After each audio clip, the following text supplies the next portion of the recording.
meufs, on se retrouve aujourd'hui pour un débrief film en mode cinéma parce que je suis retourné au Cinoche. J'y vais pas beaucoup en ce moment, mais là j'y suis pas allé pour rien. Je suis allé voir un film qui a duré 2h40, un film qui a été reporté maintes et maintes fois, un film qu'on attend depuis très longtemps. Tu l'as deviné avec la miniature et le titre de cette vidéo. Il s'agit de James Bond, Mourir peut attendre. Et oui, c'est le tout dernier James Bond avec Daniel Craig. J'aime bien dire James Bond, c'est plus drôle. Bon alors comme tu le sais, j'ai une très grande collection de Blu-ray dont je suis très fier. On possède les bails, alors j'ai pris quelques jours pour me refaire tous les James Bond avec Pierce Brosnan. Et ensuite, je me suis également revisionné les James Bond avec Daniel Craig. Donc voilà, avant la sortie d'une saga, j'aime bien me revisionner un petit peu les films pour bien me plonger dans le bail, you know. Bon alors comme je te l'ai dit, ce tout nouveau James Bond, c'est le dernier de Daniel Craig. Donc moi, je possède aussi des épisodes de James Bond de d'autres acteurs, mais c'est à partir de Pierce Brosnan où vraiment je m'y suis réellement intéressé. Mais mon préféré, ça reste Daniel Craig. Je vais pas t'expliquer là dans cette vidéo en quoi c'est différent, mais c'est totalement différent que ce à quoi on était habitué, notamment avec Pierce Brosnan. Là, c'est un super-héros qui est beaucoup plus humain, qui est beaucoup plus sombre, triste. Enfin, il ressemble plus à quelqu'un de normal entre guillemets, alors que les autres nous ont habitués à quelque chose de beaucoup plus dans la fiction, dans le surnaturel. Parce que là, avec Daniel Craig, on est très loin du mec froid, insensible et égoïste avec une belle bagnole qui enchaîne les conquêtes d'un soir et qui scotche tout le monde en sauvant la planète. Mais j'ai prévu un live où on pourra revenir plus en profondeur sur cette saga qui est James Bond. Donc là, on va plutôt parler de ce dernier épisode, de ce dernier opus, Mourir peut attendre. Bon alors sans surprise, j'ai kiffé, hein. Je te le dis tout de suite, hein. Je vais rentrer dans les détails. T'inquiète pas, hein, évidemment, inutile de préciser qu'on n'est pas là pour spoiler. Je suis simplement là pour te donner mon avis de cinéphile raffiné. Je suis tout simplement le bon pote qui est là pour te dire ouais c'était cool, il y a ça qui m'a plu, il y a ça qui m'a plu, mais sans rentrer dans les détails. Inutile de te faire le synopsis. James Bond c'est toujours la même chose. Par contre voilà, la particularité aussi c'est que les épisodes se suivent, ce qui n'était pas le cas avec les autres James Bond. Donc là les épisodes se suivent. On est quand même 5 ans après l'épisode avec le Spectre et donc avec toujours les mêmes acteurs du coup. Donc au début du film il est toujours en couple avec la sublime Léa Seydoux et ça c'est tout de suite après l'épisode du Spectre. Après il y a une coupure et là on est 5 ans après. Enfin bref. Et on a également dans le rôle du Spectre, comme dans l'épisode précédent, Rami Malek qui est un super acteur aussi, et tous les autres hein, les habitués de la maison qui sont toujours là également. Ensuite pour continuer toujours dans le casting, il y a cette fameuse actrice qui avait fait la polémique il y a quelques mois comme quoi que ça serait la nouvelle James Bond girl qui s'appelle donc Lashana Lynch. Moi franchement c'est une idée qui ne me plaisait pas du tout, ça me fait grave chier déjà quand Daniel Craig était arrivé, déjà je me dis d'où il est blond, le fait qu'il soit blond, enfin je sais pas.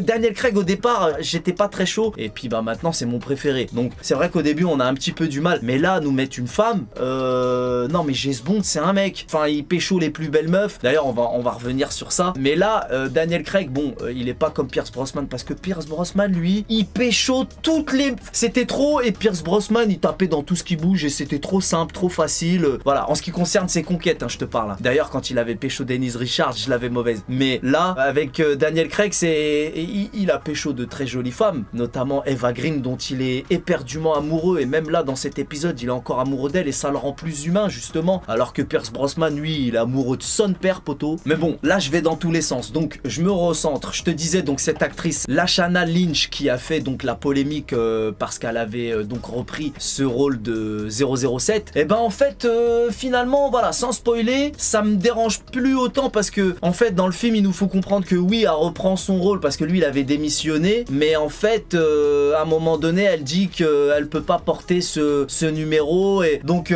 je crois savoir, enfin j'ai cru comprendre que pour la suite ça sera pas elle. On sait pas quelle sera la suite, on sait pas qui sera l'acteur qui re-endossera le rôle de l'agent 007, mais en tout cas je pense pas que ce sera elle. En tout cas c'est ce qu'ils nous ont fait comprendre dans le film. Encore une fois je vais pas te spoiler, je vais pas rentrer dans les détails, mais moi ça m'a rassuré le fait qu'à un moment dans le film voilà ils nous font comprendre que c'est pas elle qui fera la suite de ce rôle donc de l'agent 007, et ça c'est rassurant. Et pour terminer avec le casting, il faut qu'on parle de cette sublime créature, de cette actrice incroyable, Ana de Armas. Je sais que je dis mal son blaze mais peu importe, mais qu'est-ce qu'elle est belle, qu'est-ce que c'est, oh, comment elle est trop belle, c'est abusé. Alors il y en a ils vont peut-être me prendre pour un dixa, mais je peux le dire, c'est une femme magnifique. Cette actrice elle est trop belle. Moi franchement je voyais qu'elle à ma kécho. En plus d'être jolie, c'est une bonne actrice, très bonne actrice. Elle était très crédible dans son rôle parce que tu sais quand tu viens faire la potiche tout ça c'est compliqué de allier beauté et belle prestation, et là franchement elle a été crédible dans son rôle d'agent. Voilà voilà, elle a des scènes d'action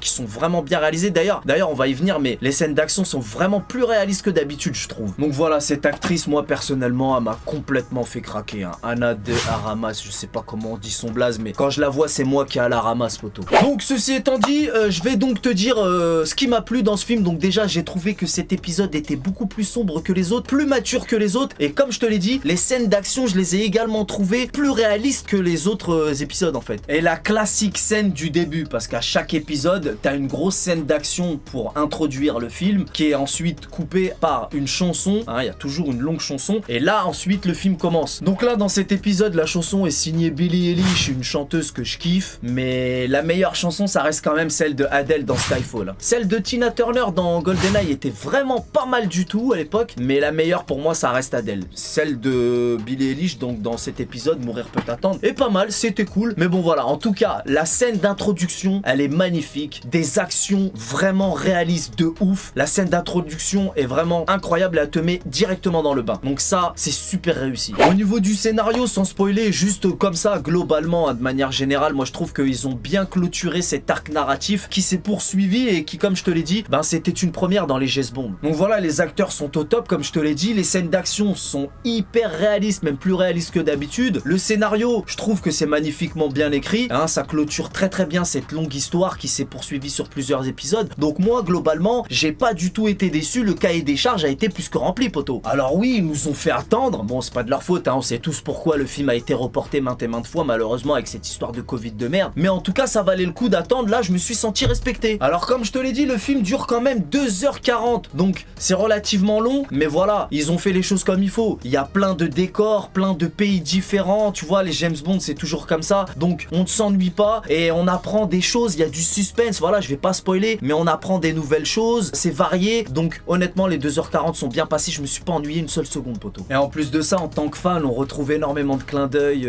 par rapport à la saga James Bond, ça c'est cool aussi. Donc voilà, comme je te l'ai dit, cet épisode est plus sombre, là on ressent bien toute l'humanité de Bond, c'est même le sujet principal, un homme trahi qui a du mal à refaire confiance à nouveau, et même si pour certains le film peut paraître long, je vous garantis que vous ne vous ennuierez pas tellement vous aurez plusieurs fois le souffle coupé. Et comme cet épisode est plus sombre, là Daniel Craig avec ce rôle d'homme trahi, il nous a livré une dernière pépite avec un jeu d'acteur impeccable. Alors après on peut toujours trouver des points négatifs comme certaines incohérences à certains moments, mais dans le fond moi j'ai trouvé cet épisode excellent. Ensuite comme je te l'ai dit, énormément de décors, des belles prises de vue, donc ça c'est super, la photo est géniale, et une petite touche d'humour aussi, ça fait pas de mal, ça fait zizir même. Donc voilà, dans ce film on a tous les ingrédients pour nous en mettre plein la vue, le cocktail parfait pour conclure cette saga de Bond.